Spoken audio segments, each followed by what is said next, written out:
Glória a Jesus. Aleluia. Aleluia. Aleluia, meus irmãos. Glória a Deus. Ainda de pé, abramos nossas Bíblias no livro de Romanos, capítulo 6. Nós vamos ler até o versículo 23. Romanos, capítulo 6, do 1 até o 23. Antes de começar a leitura, eu quero dizer assim, essa mensagem é muito longa, então eu vou ter que dividi-la, né, para ficar dentro do tempo. Então, vou falar sobre uma parte dela hoje, dentro do tempo que ainda temos, e na semana que vem dou continuidade a essa mensagem. Todos acharam? Então vamos ler o que diz a palavra de Deus. Diz assim: que diremos, pois? Permaneceremos no pecado para que a graça abunde? De modo nenhum. Nós que estamos mortos para o pecado, como viveremos ainda nele? Ou não sabeis que todos quanto fomos batizados em Jesus Cristo, fomos batizados na sua morte? De sorte que fomos sepultados com ele pelo batismo na morte, para que, como Cristo foi ressuscitado dentre os mortos pela glória do Pai, assim andemos nós também em novidade de vida. Porque se fomos plantados juntamente na semelhança da sua morte, também o seremos no da sua ressurreição. Sabendo, pois, isto, que o nosso homem velho foi com ele crucificado, para que o corpo do pecado seja desfeito e para que não sirvamos mais ao pecado. Porque aquele que está morto está justificado do pecado.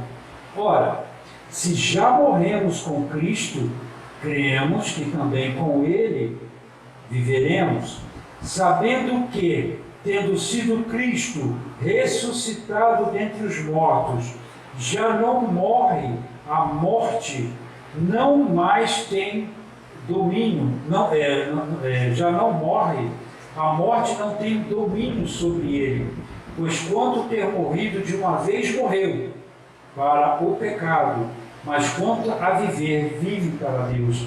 Assim também nós, considerai-vos certamente mortos para o pecado, mas vivos para Deus em Cristo Jesus, nosso Senhor.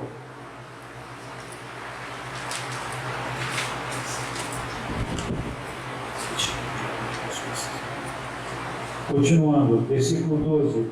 Não reine, portanto, o pecado em vosso corpo mortal, para lhe obedecerdes em suas concupiscências. Nem tampouco apresenteis os vossos membros ao pecado por instrumentos de iniquidade, mas apresentai-vos a Deus como vivos dentre os mortos, e os vossos membros a Deus como instrumentos de justiça. Porque o pecado não terá domínio sobre vós, pois não estáis debaixo da lei, mas debaixo da graça. Versículo 15. Pois que pecaremos porque não estamos debaixo da lei, mas debaixo da graça? De modo nenhum. Não sabeis vós que em vós apresentais por servos para lhes obedecer, sois servos daquele a quem obedeceis?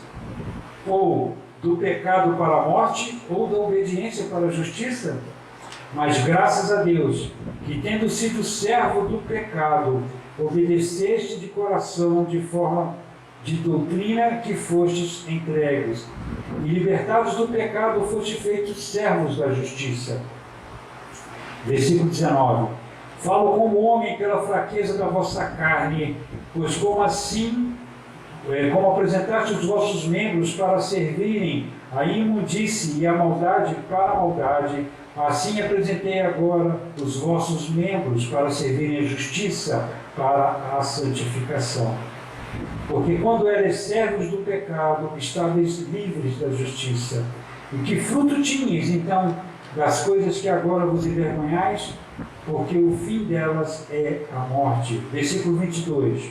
Mas agora, libertados do pecado e feitos servos de Deus, tendes o vosso fruto para a santificação e por fim a vida eterna.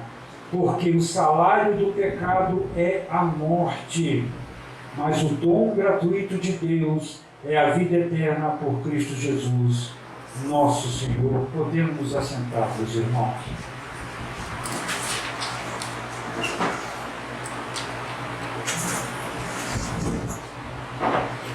Um texto longo, mas que precisava ser lido. É um assunto bastante difícil de se falar sobre ele,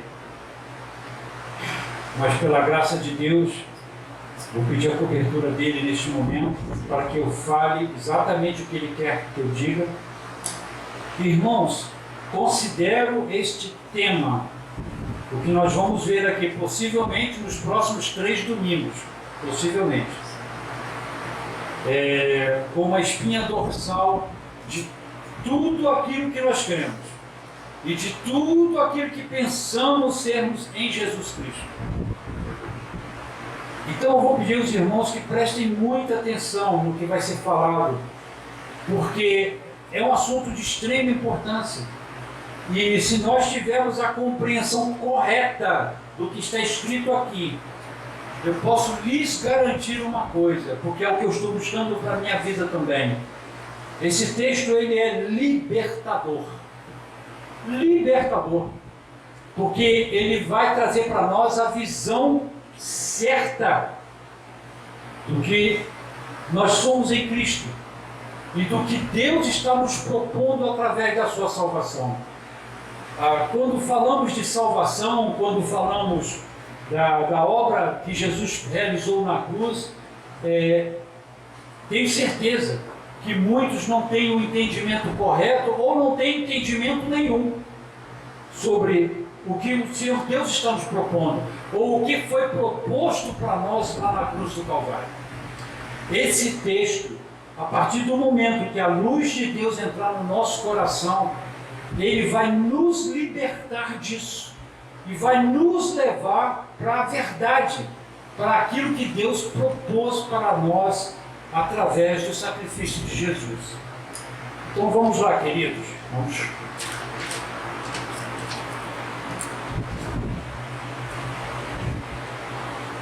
Vocês vão ter um pouquinho de paciência aqui, porque tem uma engenhoca aqui para poder segurar os nossos papéis. Paulo, quando escreveu esse texto, ele estava na Grécia. Está lá em Atos capítulo 20, versos 2 e 3, na província de Acaia, numa região próxima de Corinto. Isto é, confirmado pela recomendação de Paulo a Febe, portadora da carta à igreja de Roma. Febe era da igreja de Cesareia, está lá em Romanos 16:1, uma pequena cidade a 12 quilômetros de Corinto, onde se situava um importante porto da capital de Acaia. Então Paulo estava lá na Grécia, quando escreveu esse texto de Romanos. E esse texto, como eu falei agora há pouco, ele é libertador. Quando tivermos a compreensão correta dele, nossas vidas serão completamente mudadas. Para que os irmãos possam entender, vamos fazer até um comparativo aqui. A abolição da escravatura nos Estados Unidos da América teve um custo muito alto mesmo. Foi necessária uma guerra civil. Abraham Lincoln, o 16º presidente, foi assassinado, e a 13ª emenda da Constituição, que validava a escravatura, ela teve que ser abolida. Isso foi feito em 18 de dezembro de 1865. Agora, olha que coisa interessante. Custou a morte do presidente, custou uma guerra civil, teve que ser mudada uma emenda que validava a escravatura, então isso teve que ser tirado da Constituição para que houvesse a abolição. Embora tivesse acontecido todas estas coisas tão relevantes, vocês acreditam que tinham escravos que diziam que não sabiam nada de Abraham Lincoln e muito menos sobre esse negócio de abolição? E mesmo sendo libertos da escravidão, mesmo tendo a partir daquele instante a sua euforia, podendo sair de peito aberto, construir suas vidas, não mais subjugados por uma coisa tão cruel, vocês acreditam que teve escravo que chegou e falou assim: olha, eu não sei nada disso não, e continuou na condição de escravo?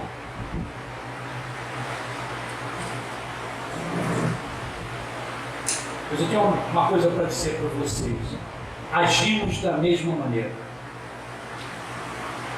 agimos da mesma forma. Gente, eu estou lendo a Bíblia agora com um novo foco, sobre uma nova perspectiva, vamos dizer assim. Não sei, não é coisa minha, foi algo que Deus fez comigo aí nesse período da doença, mas o fato é, queridos, que existem coisas declaradas aqui pelo próprio Deus, tão escancaradas, que nos dão liberdade, que nos traz libertação, que é de uma forma poderosa e transformadora em nossas vidas, e simplesmente nós fazemos como esses escravos, nós ignoramos. Quando a Bíblia, nesse texto que eu acabei de ler, diz: olha, o pecado não tem mais domínio sobre vós, você ou eu, chegamos é verdade, o pecado não tem domínio sobre nós, não precisamos mais ficarmos sobre a égide do pecado em nossas vidas. Irmãos, mas falamos isso de uma forma com tanta descrença, com tanta falta de conteúdo em nós mesmos, que imagino Deus no céu falar: rapaz, você prestou atenção no que tu acabou de ler agora? Você prestou atenção mesmo no que eu acabei de te falar agora?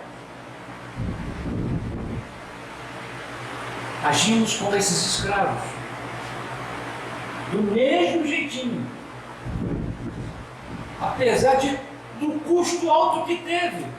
Agora vocês imaginem um custo maior de todos, que foi a morte de Jesus. Toda aquela saga que Jesus viveu desde o seu nascimento até o seu sofrimento, o seu martírio na cruz, tudo que Jesus passou, olha o tamanho desse custo, o tamanho deste preço, e nós agimos como esse escravo. Eu não sei nada disso não. Me explica isso aí. Eu não entendo isso.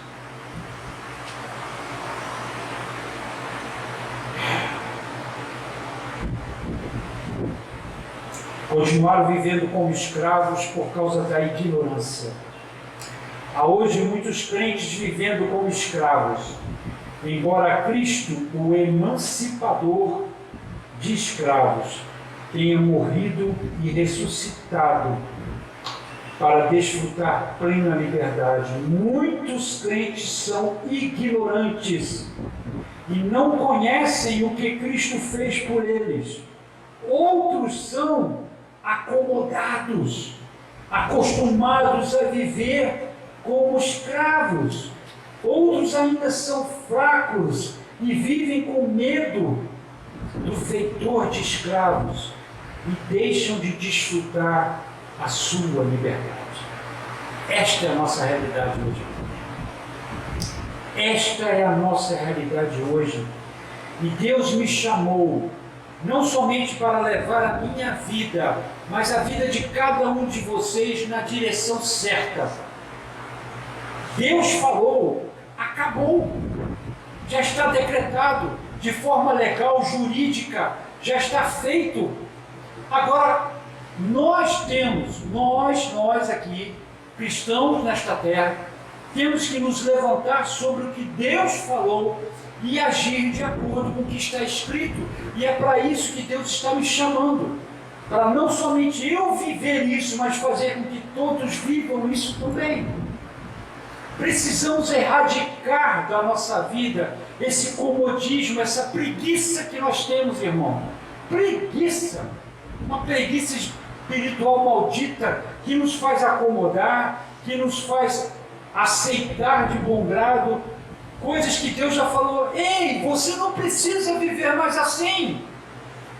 Não, você não carece mais de ficar subjugado e submetido a estas coisas. Lemos isso, mas agimos como esses escravos, irmãos, por preguiça, por descaso ou por qualquer outra razão.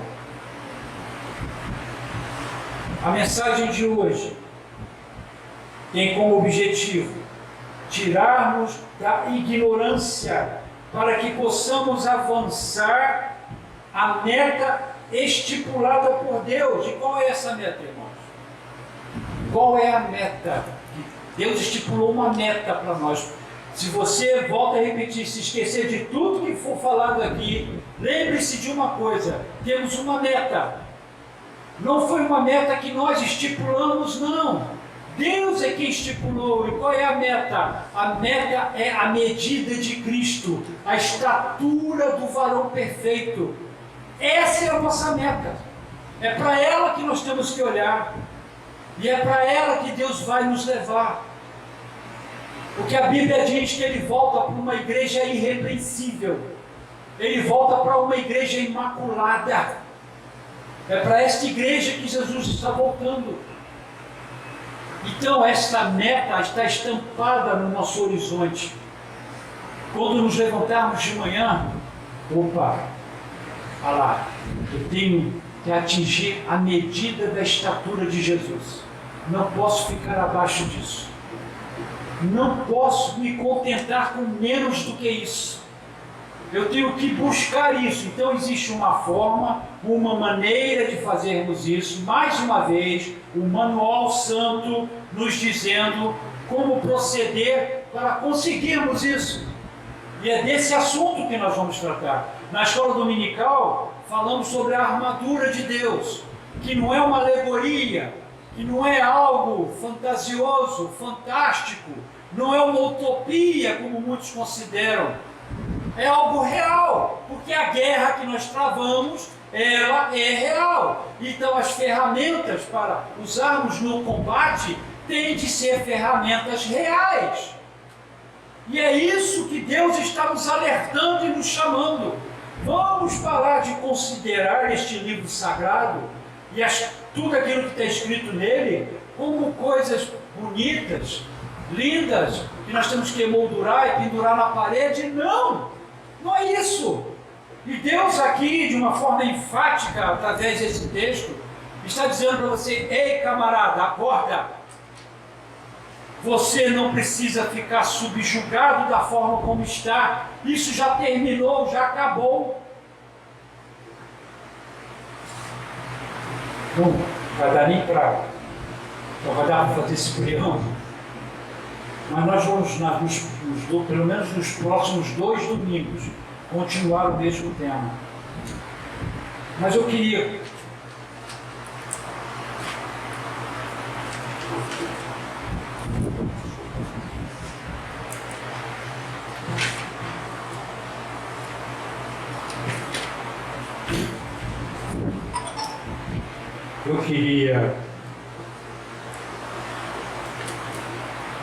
aproveitar. O texto diz assim: a partir desta verdade libertadora para todos os cristãos, em Romanos 6, de 1 a 23, Paulo nos mostra que a doutrina da justificação, que trata esse texto, desemboca na santificação. Gente, prestem atenção no que eu vou dizer aqui. Nós temos um texto aqui que trata de 2 situações vitais para a nossa vida espiritual, para o nosso compromisso com Cristo. Se nós conseguirmos compreender tudo que esse texto de Romanos 6, de 1 a 23 fala, se nós deixarmos a luz de Cristo entrar no nosso coração, eu garanto para vocês que não somente a minha vida, mas a de vocês também vai ser mudada. De uma forma tal, que você vai ansiar por buscar esta meta que Deus estipulou para nós. Então, a justificação, ela nos leva à santificação. Agora, precisamos entender uma coisa. Não temos como praticar a santificação sem antes entendermos o papel da justificação em nossas vidas. Não tem como nós caminharmos ou procedermos no caminho da santificação se nós não entendemos tudo aquilo que Deus já fez por nós e legalmente já está estabelecido. O universo inteiro respeita e aceita aquilo que já foi feito por Jesus. O próprio inferno se cala diante do fato de que Jesus, ao proceder na cruz do Calvário, tudo aquilo que ele tinha que fazer, e quando ele, com os braços abertos, disse: está tudo consumado. Ou seja, nada mais precisa ser feito. Tudo eu acabei de fazer, agora eu finalizei. O véu do templo se rasga. Meus irmãos, o poder e a significação disso é tão forte que, ao compreendermos isso, irmãos, nossa vida muda completamente. E aí sim nós podemos andar na trilha da santificação, mas não podemos fazê-lo enquanto não entendermos o que Deus já fez por nós. O primeiro ato já foi estabelecido por Deus em nossas vidas, quando nos arrependemos dos nossos pecados. Agora temos a responsabilidade de conduzirmos a segunda parte. Preste atenção. Houve uma parte que Deus fez, que Jesus fez. Essa parte nós não podíamos fazê-la. Não tínhamos competência para isso. Porém, essa segunda parte agora é por nossa conta. Porque ela implica em decisão, ela implica em perseverança, ela implica com que o seu foco seja nisso e que você transforme isso na sua vida como a única coisa que você tem para fazer. É como se você se esquecesse de tudo ao seu redor e olhasse somente para isso. Como eu disse no início, essa é a espinha dorsal de tudo que nós cremos. Está tudo preso nisso. Se nós não entendemos, irmãos, fica complicado termos uma vida cristã sadia. Sobre esses dois aspectos da nossa salvação, trataremos hoje. E precisamos entender bem os dois temas para termos equilíbrio espiritual em nossas vidas. Romanos 6, de 1 a 23, é uma resposta espiritual em nossas vidas. Romanos 6, 23 é uma resposta àqueles que procuram transformar a graça de Deus em libertinagem. É o que está acontecendo hoje. As vãs pretensões dos hereges, o primeiro é nossa união com Cristo por meio do batismo, e o segundo, a nossa servidão a Deus pela conversão. Então, na primeira parte desse texto, de 1 a 14, fala sobre a nossa união com Cristo. E a segunda parte, que vai de 15 a 23, fala da nossa servidão a Cristo. E aí envolve todo o processo de entrega da nossa parte e o caminho da santificação. Então, embora esse texto também tenha outras abordagens, eu vou focar apenas nesses dois itens. A nossa união com Cristo por meio do batismo. 3 verbos reagem a esta primeira parte da argumentação de Paulo. O primeiro verbo é saber, versículo 6, do capítulo 6, considerar, versículo 11 do capítulo 6, e oferecer, versículo 13 o capítulo 6. Em primeiro lugar, devemos saber: a fé cristã está fundamentada sobre o entendimento. Crer é também pensar. E aí eu vejo o primeiro erro, o grande erro que nós cometemos. É que levamos a fé para um lado místico. E ela tem esse lado sim. Mas o mais importante é que quando nós cremos em algo, nós entendemos que aquilo é o certo, que aquilo prevalece sobre qualquer outra coisa. É com entendimento. O que Paulo fala para nós, que o nosso culto ele tem de ser racional, um culto inteligente, não um culto regido pelas emoções, porque a emoção dá e passa, mas a partir do momento que você tem o entendimento daquela matéria, a sua vida muda. Porque quando você está lá circundado, alardeado pela emoção, quando você está alardeado pela sua emoção, alardeado pelo seu pelo fervor do momento, mas você não coloca em prática a sua inteligência sobre aquilo que você está fazendo, irmãos, nós perdemos perde-se o sentido daquilo que Deus quer falar. Então, a primeira coisa que fica clara para nós aqui é que crer também é pensar, e a ignorância da verdade não glorifica a Deus. Eu lamento as tragédias que nós vemos por aí. A internet está recheada delas, de cultos que são realizados, mas são realizados em cima de coisas tão surreais que é impossível da gente acreditar, como o bispo da igreja, que não pode pisar no chão porque ele é santo demais, e ele pega os membros e coloca estendidos pelo chão e ele vai pisando sobre eles, porque os pés dele não podem tocar o chão. E a igreja dele está lotada. Quando vemos uma bispa sentada num trono na frente da igreja, com seus pés descalços, pedindo seus membros virem beijar os seus pés e depositar uma oferta ao seu lado. Veiculado na internet, irmãos. Está lá, para todo mundo ver. A pessoa vestida de saco de linho e tudo, mas cometendo esse tipo de torpeza. Ou então, uma outra que diz, bispa também, ao mal dos bispos. Bispa também. E a bispa diz assim: nós somos a segunda voz mais importante do universo. Falei sobre isso na reunião de oração. Somos a segunda voz mais importante. Tem a primeira voz, é de Deus, esse é soberano e tal, mas nós somos a segunda mais importante. Ou seja, se Deus não falar, a gente fala. Simples assim. Se Deus não decretar, a gente decreta. Simples assim. E ela disse que ia ensinar isso no domingo passado para a igreja dela.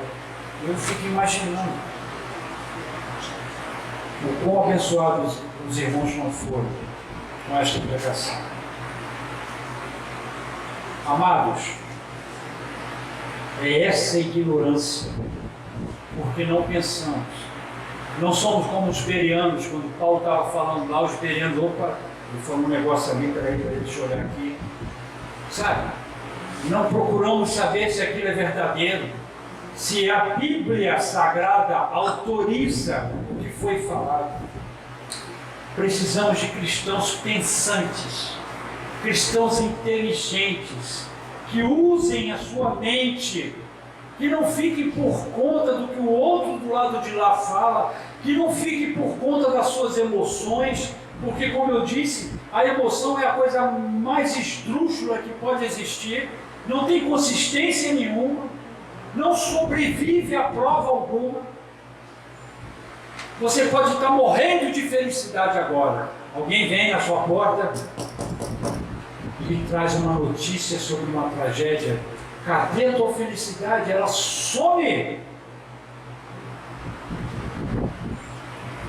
Nossas emoções não valem de nada, irmãos. E eu fico assustado quando eu vejo pessoas saindo das suas igrejas, dos seus cultos. Oh, Deus falou hoje, que culto abençoado. Mas o culto inteiro foi um pula-pula infernal. O camarada lá na frente rodopiando e não falava mais nada com nada. E eu fico imaginando, meu Deus, cadê a palavra? Cadê a palavra que fomenta em nós esse conhecimento que precisamos ter? E é sobre isso que o texto fala. O texto fala que nós precisamos saber. Saber. Alguém tem que chegar na frente e contar a história de verdade. Alguém tem que chegar na frente e dizer que não é do seu jeito, como Deus falou comigo. Não é do seu jeito, cara. Definitivamente não é do seu jeito. Mas, Senhor, pisca aí, meu Deus. Não aguento mais. Ah, meu Deus, estala os dedos. Deus, levanta o teu cetro e aponta na minha direção. Pronto, se o Senhor fizer isso. Naquele momento que eu estava um lixo na cama, um lixo. Aí Deus chega para mim e me dá o texto de Paulo. Aí ele fala assim, vou te falar a mesma coisa. Paulo, não é do teu jeito. Você vai conviver com isso. Até a hora que eu achar que você tem que conviver. Eu estou aqui agora. Não foi, definitivamente não foi do meu jeito. Amados, precisamos entender isso. Não tem decreto.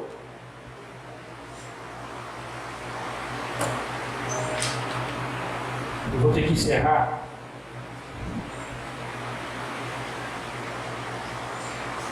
A fé cristã está fundamentada sobre o entendimento. Crer também é pensar. A ignorância da verdade não glorifica a Deus e definitivamente não glorifica. Esse povo todo louco, fazendo todas essas doidices que nós conhecemos aí fora, em momento algum glorificam o nome de Deus.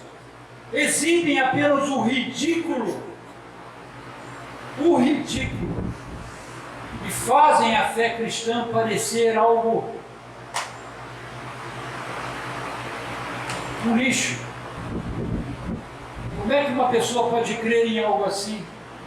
Como que um não cristão, vendo cenas como essa, possa dizer, eu participar de um negócio desse? Jamais. Por quê? Porque o nome de Deus não é glorificado e porque as pessoas agem de uma forma totalmente fora do que a palavra diz. O segredo de uma vida santificada está na mente. Falamos sobre isso na escola dominical. Consiste em saber, em considerar. E agora? O que nós devemos saber? Em que consiste essa sabedoria? Nós vamos falar isso no próximo culto. Não dá para a gente continuar agora. Mas eu queria que nessa parte, nesse pequeno pedaço que nós falamos hoje, os irmãos entendam isso. Não glorificamos Deus na nossa ignorância. Amado, se você ler esse texto aqui, preste atenção nisso, porque vai ser digamos assim, o letreiro final desse pequeno discurso de hoje. Se você ler Romanos capítulo 6, de 1 a 23, e chegar no final do versículo 23 e dizer assim, eu não entendi nada, eu quero te dizer um negócio. A tua ignorância, a minha ignorância, não glorifica a Deus em nada. Porque Deus está dizendo uma coisa que é a espinha dorsal de tudo aquilo que nós cremos. E você chega para Deus, Senhor, entendi nada. Então, quando nós voltarmos a esse assunto no próximo domingo, nós vamos entender o que nós devemos saber então. Qual é o conhecimento que nós temos que ter? Eu falei para vocês que quando eu voltasse, quando eu retornasse para o púlpito, eu iria levar essa igreja a um conhecimento, onde eu também estaria aprendendo, evidente, claro, a um conhecimento que nós nunca tivemos antes. Nós vamos pegar os textos bíblicos, esses textos que são o esqueleto, que fazem a estrutura da nossa fé, e nós vamos dissecá-los aqui, e nós vamos estudá-los aqui, e nós vamos abrir esses textos na nossa frente, e com a ajuda do Espírito Santo de Deus, nós vamos entender cada palavra que Deus falou, e tudo aquilo que Ele diz que nós somos nele. Ou quando Ele chega para você e diz assim, olha, o pecado não tem mais domínio sobre você. Daqui a 5 minutos você está pecando. Aí você diz assim, poxa, se o pecado não tem domínio mais sobre mim, por que eu continuo pecando? Por que eu continuo fazendo as coisas que eu não queria fazer e não quero fazer? Tem uma explicação, tem uma resposta. Saber, irmãos. Precisamos saber, precisamos conhecer esse manual. Precisamos conhecê-lo o mais rápido possível, porque o tempo está se abreviando. O tempo urge. Não sabemos como vai ser os próximos dias. Então, esses dias agora temos que aproveitar para entendermos o que a palavra de Deus diz. Amém? Então, no domingo que vem, nós venham para saber, ter conhecimento, para que nós glorifiquemos a Deus com aquilo que nós entendemos da sua palavra. É aí que o nome de Deus é glorificado. Amém? Vamos ficar de pé, por favor.